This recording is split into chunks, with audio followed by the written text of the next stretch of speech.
নমস্কার, কেমন আছেন সবাই? আশা করছি সবাই খুব ভালো আছেন। এ জীবনের নতুন একটি ব্লগে আপনাদের সবাইকে অনেক অনেক স্বাগত জানাচ্ছি।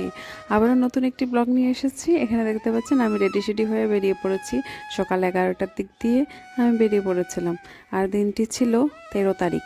আর 13 তারিখ ছিল, আপনারা হয়তো সবাই জানেন, হায়ার সেকেন্ডারির পরীক্ষা শুরু হয়েছে আর ম্যাট্রিকের। তো তার জন্য অ্যাজ অ্যান ইনভিজিলেটর আমার ডিউটি ছিল। তো আমার বাড়ি থেকে প্রায় 15 কিলোমিটার যাওয়ার পর আমার ডেস্টিনেশন।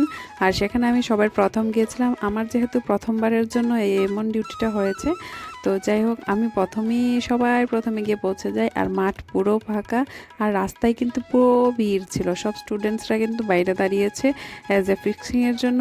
ওদেরকে সবাইকে বাইরে দাঁড় করে রাখা হয়েছে, আর গেটের মধ্যে চলছিল ফিক্সিং। আর তো যাই হোক আমি এগিয়ে যাচ্ছি আপনাদেরকে দেখানোর জন্য। আর এখানটায় জল খাওয়ার জন্য ব্যবস্থা করা হয়েছে। আর এটা ছিল প্রিন্সিপালের রুম কলেজের। তো কলেজটা হচ্ছে কালাইন হায়ার সেকেন্ডারি। তো এই যে দেখতে পাচ্ছেন লাইনের মধ্যে সবাই ফ্রিজিং করা হচ্ছে। আর এই যে দেখতে পাচ্ছেন একটার পর একটা সবাইকে একদম স্ট্রিক্টলি চেক করা হচ্ছে। আর পুরোটা দিন কিন্তু ভালোভাবেই আমাদের কেটে যায়।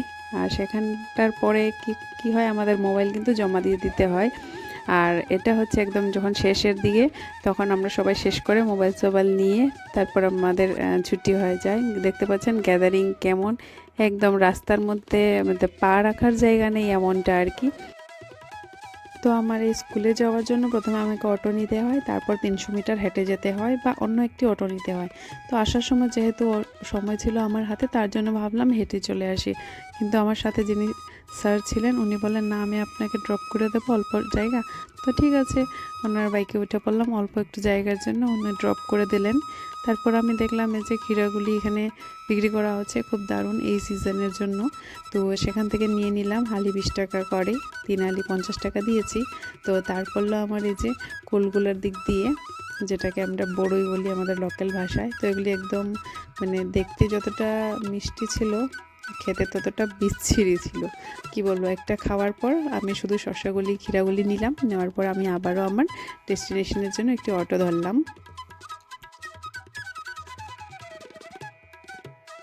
আর পরীক্ষার টাইম ছিল দুপুর 1:30 থেকে 4:30 পর্যন্ত।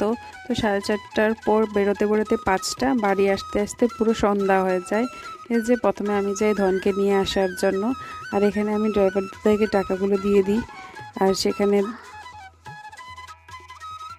প্রতিটা দিন কিন্তু আমি ধনকে মার কাছে দিয়ে যাই। আর যখনই ফিরে আসি তখন মাকে ফোন দিই। তো মা বলে কি করছে, ঘুমিয়ে থাকে, যদি থাকে তাহলে কিন্তু আমি যাই না, অল্প পরে যাই। তো যাই হোক আজকে যেহেতু সন্ধ্যা হয়ে গেছে, তার জন্য মাকে আর ফোন করা হয়নি। আমি ধনকে দেখার জন্য খুবই এক্সাইটেড, কি করছে কি না। তো তার জন্য এগিয়ে পড়ছিলাম, কিন্তু পুরো সন্ধ্যা হয়ে গিয়েছিল। আর যেমনি দরজা খুলি ডাক দিয়ে ধনকে, কিন্তু সেখানে জানতে পারি যে ধন কিন্তু ঘুমিয়ে আছে। তো যাই হোক আমি ধনকে দেখার জন্য ওর উদ্দেশ্যে আমি বেরিয়ে পড়লাম আবারও আরেকটি রুমের মধ্যে। তো এখানে গিয়ে দেখলাম লাইট ওয়েট পুরা অফ।